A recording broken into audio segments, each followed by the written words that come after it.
Hi everyone, Reese here, and welcome to another episode of Control-Alt-Reese, and more specifically the first in what should be at least a couple of DOSember videos. Now, if you're not familiar with DOSember, it's a big collaboration between some of the big and some of the smaller retro tech YouTube channels, and we're basically all united in our love and appreciation for all things DOS. So we've decided to coordinate and collaborate. There are some big names involved, there are also some small names such as myself, loads of really great channels. I'll link to all of the channels that are participating down in the description and also to the official playlist. I already have a video for DOSember in the works, which is all about my IBM 5150 here, which was the very first DOS machine. Some really cool upgrades and stuff going on with this machine that I'm really keen to show off. I've also got it on my network so I can transfer stuff to and from my NAS and connect to BBSs and some really nice usability enhancements that really make this a great machine to use in 2020. But another thing arrived on my doorstep this morning, and I thought, wow, this would be actually a really fantastic thing to cover for DOSember. And it is this rather large box, and I'm sure you can probably guess what's inside there. I'm pretty sure the thumbnail and the title have probably given it away already, but the fact that it's PC sized is probably another big clue. So let's get on with the unboxing and get this thing set up and see what it is. So normally I would unbox stuff like this in my monthly wrap-up videos, which I call my Projects and Pickups series.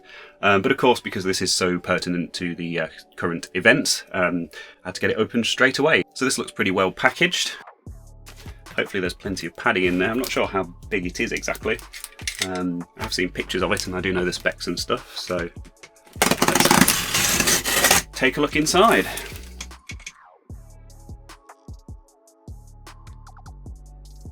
So first up, pretty grotty and disgusting old Packard Bell keyboard there, which I almost definitely won't use. But they're always handy to have, I suppose.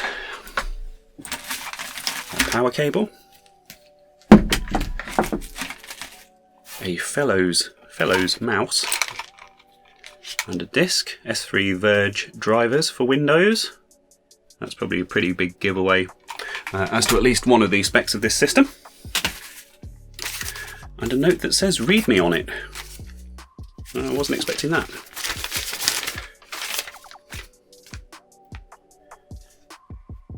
Hi Reese, sorry for my terrible handwriting. Hope this PC reaches you safely. I found a couple of floppy disks which contain the drivers for the graphics card and sound card.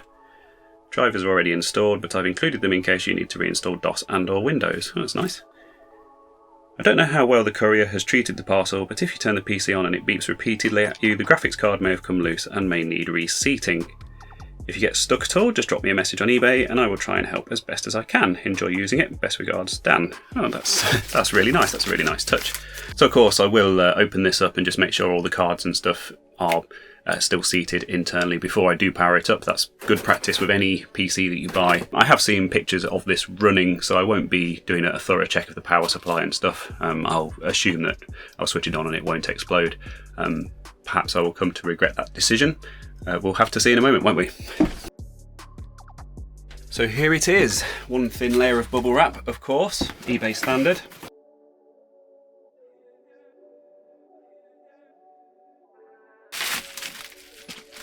Sniff test. Surely I'm not the only person who sniffs things, old electronics? No? Maybe I am.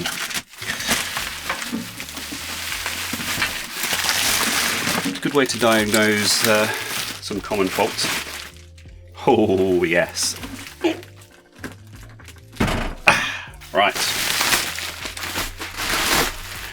Now the reason I was drawn to this particular PC wasn't just the specs and the fact that it was a very reasonable price for what it was, but also this amazing case.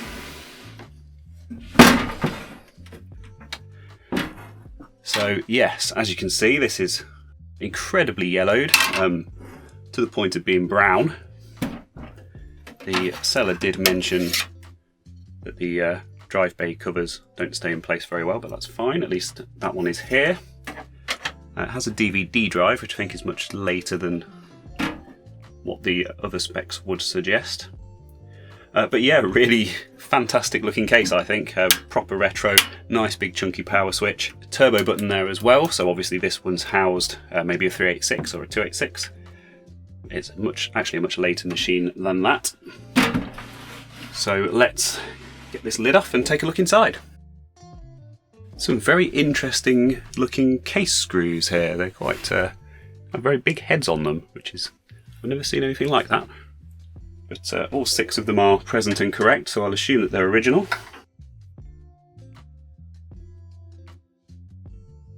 So there we go, I'll move the camera and we'll take a closer look.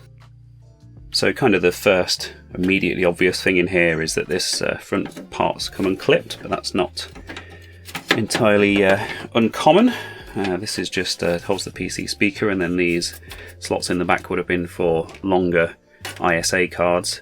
By the time this motherboard came around, I think they were pretty much completely obsolete, but certainly if this originally had a 486 or maybe an earlier machine inside it, of course those longer cards would have been reasonably common at the time. So it looks like they're still, well, this one, yeah, I think the sound card's popped out actually. So we have the usual rat's nest of IDE and floppy cables in here. And of course, cable management wasn't really a thing back in the 90s. Certainly not with any of the PCs I built, and not with this one either. So we have 2 SIMs installed. We also have some DIMM slots in there. It's a VIA chipset. So yeah, so it has an old AT style keyboard connector. There's also a header here that says PS2 mouse next to it, so maybe it supports a PS2 mouse port. But the serial is perfectly fine for what I need. So it's a Socket 7 CPU. I won't take this out just because I don't want to disturb the thermal paste. Like I say, it was working when I bought it. So that's a Pentium MMX 233 CPU. I think that's actually the highest clocked MMX CPU that Intel made, or certainly the highest clocked desktop version. I think that dates from 96, 97-ish. I'm going to say 97.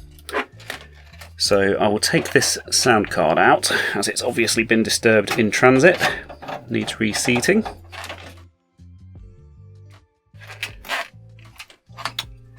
And this sound card, as you can see from this chip here, is an ESS audio drive ES1868, which, funnily enough, is actually a sound card that I've previously owned in one of our family PCs from the 90s. So that's a cool blast from the past there. Pretty decent card, actually. Good OPL emulation on these cards. So, although that said, I do have an Orpheus card on its way, which is a modern ISA sound card for these old computers. It has a genuine OPL 3 chip on board. A few other nice things as well, a PC MIDI chip and wavetable header support and all that kind of stuff. So I think this machine might be an ideal candidate for that. Oh, another thing I've just spotted as I've gone to plug this back in is that this card isn't even the full length of a 16-bit ISA card. The back connector is actually much shorter. No problem there, of course, but just an interesting little aspect of this card.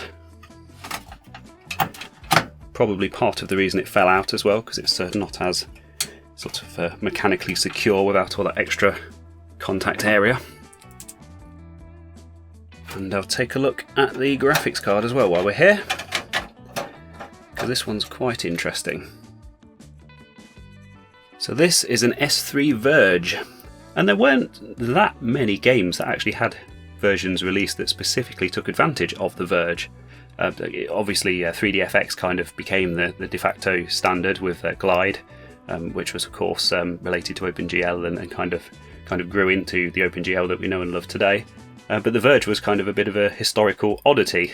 I think there are some pretty good games that do support this though, so I will have to track some of those down and give them a go and see how they look on this card. But yeah, it's a very interesting thing. That said, I'm probably going to track down a Voodoo card for this machine.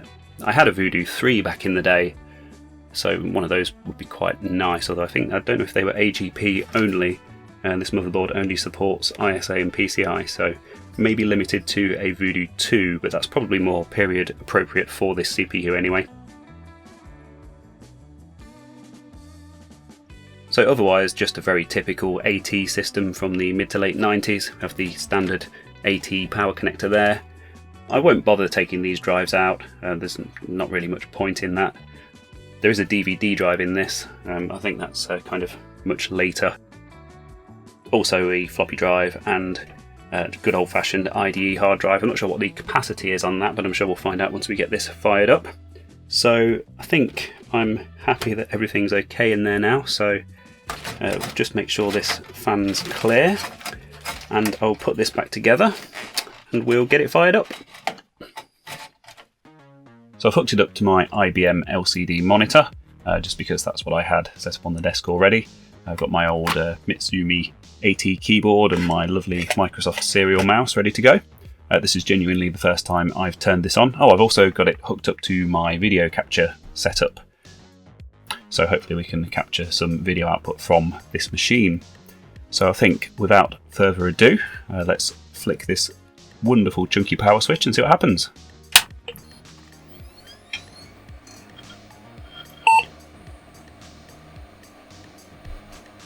Aha! Pentium MMX, 233 MHz, 16 meg of RAM. That's not a lot for a later Pentium MMX like this.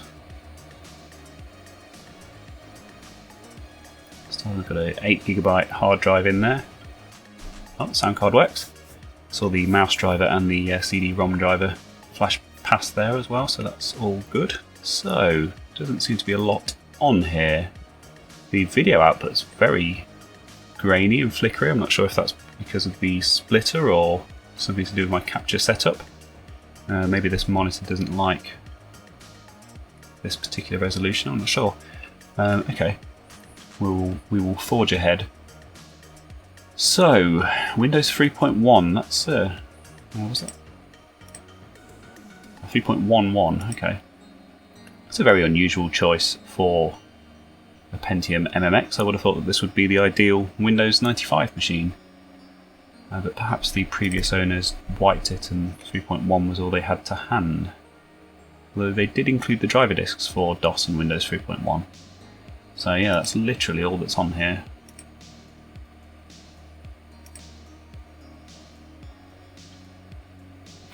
Okay, well this is going to be a short video. What have they installed? Paintbrush.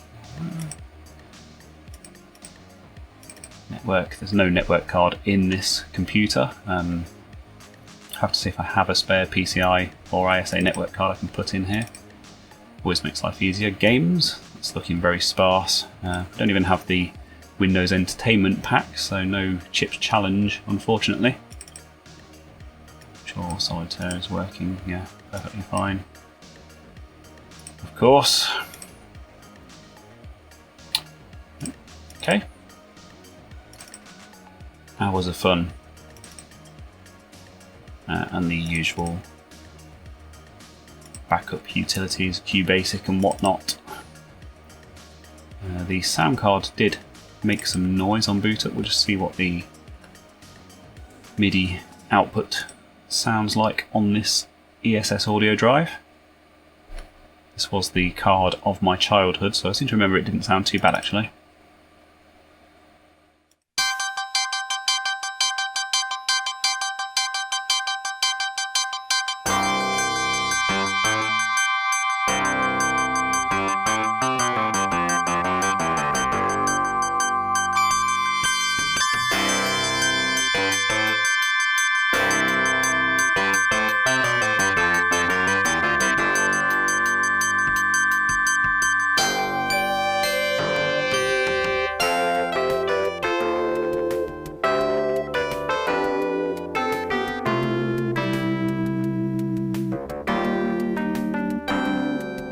Well, that works.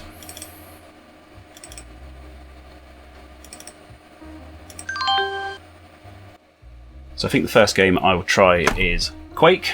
This isn't a Verge optimized game. There isn't actually a Verge version of this. Of course, famously, there was a Voodoo GL Quake, I think it was called, which was the Voodoo optimized version of Quake, but there isn't one for the Verge. But it'd be interesting to see how this card runs. And there's no CD in there. That's in my other computer. Okay. A few minutes later. Thankfully, like most normal people, I do have a backup copy of Quake, because you never know when your CD is going to go missing. And when you've got to play Quake, you've got to play Quake. Let's try if you want to install it.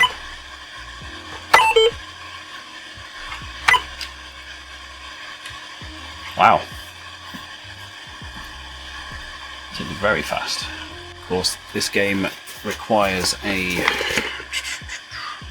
MS-DOS 5 or higher. Pentium processor strongly recommended. Minimally requires 486 DX4100. Of course, as we all know, Quake doesn't run very well at all on a 486. 8 meg of RAM, 16 recommended.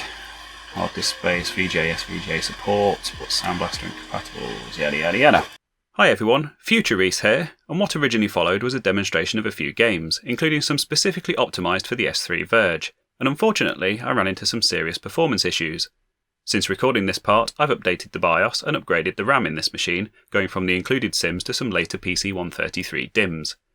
As you can see from these SpeedSys screenshots, memory bandwidth has more than doubled, and the improvement it has made to the performance is night and day. I felt that the performance increase from this RAM swap was significant enough to warrant re-recording this part, as I now don't think that what I had originally was a fair representation of what the S3 Verge card can actually do. So let's try this again.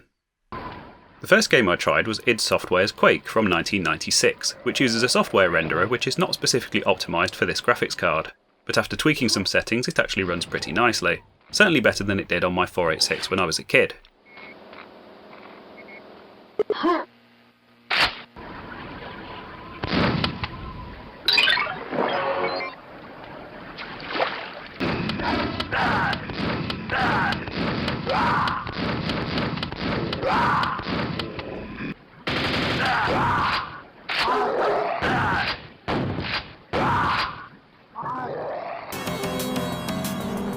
The next game I tried was Screamer, which I'm assured by the folks at Vogons.org is indeed optimised for the Verge, despite what Wikipedia says. Its own setup program does recognise it, so I guess that's a good start. Screamer was released in 1995 and is a nice take on Ridge Racer, which was released a couple of years previously.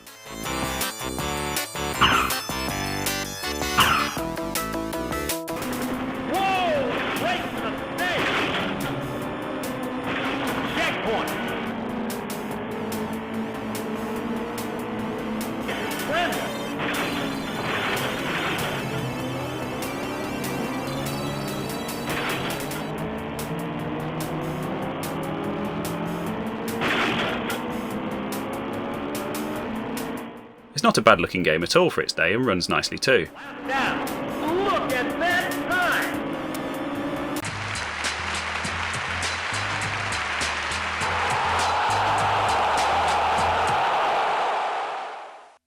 The next game I wanted to show was Gremlins Actual Soccer, also from 1995, as I've seen some really nice screenshots of it and it seems like a great example of an early 3D accelerated sports title. Unfortunately, I don't actually own a boxed copy, and there doesn't seem to be a way to bypass the CD detection. Oh well. A game I'm very familiar with, as I played it a lot on my Voodoo card back in the day, is Terminal Velocity, yet another example of an early 3D accelerated PC game from 1995, developed by Terminal Reality and notably produced by id Software's Tom Hall.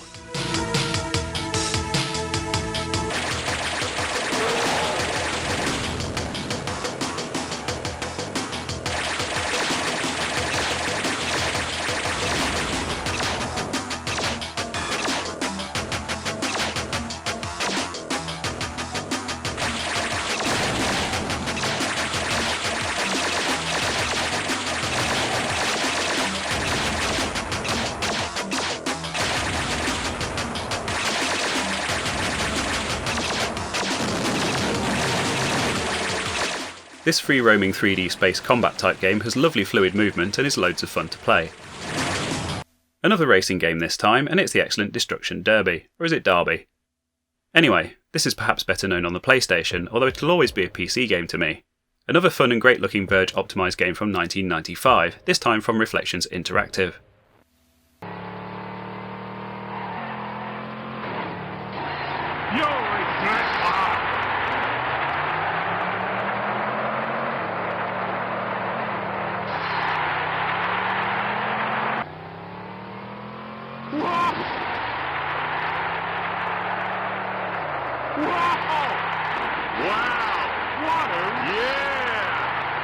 The lower resolution is noticeable at first, but the way the cars deform as they take damage was pretty groundbreaking at the time, and with up to 16 on screen at any given time, the Verge copes very well. Finally, while we're comparing to the PlayStation, there is of course Tomb Raider, which was released in 1996.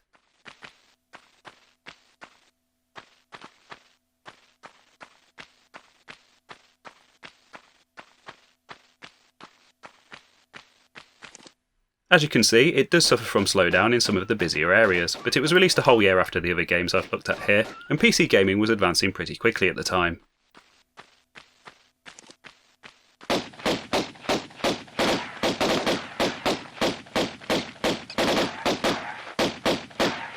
Oh, and I'd also like to remind viewers that bats are actually a protected species, at least here in the UK, so try not to shoot them in real life. So I hope you enjoyed joining me to check out my latest acquisition, and of course some of that early 3D accelerated DOS gaming, courtesy of the S3 Verge video card. And as I said at the beginning of the video, I think what I'd really like to do with this machine is get hold of a Voodoo card and just look at some of the games that support the Verge and the Voodoo and just compare them side by side and just see how the two cards compare. But I'd love to know what you think. If you let me know down in the comments, it's always great to have a chat. If you enjoyed this video, please give it a thumbs up. It helps me to grow my channel and improve the visibility of my videos. And of course, if you aren't subscribed already, hit that subscribe button. So thank you very much for joining me for this DOSember video. As I said before, down in the description I will list the other channels that are taking part and of course the official playlist. And hopefully I'll see you later in the month for some more DOS action.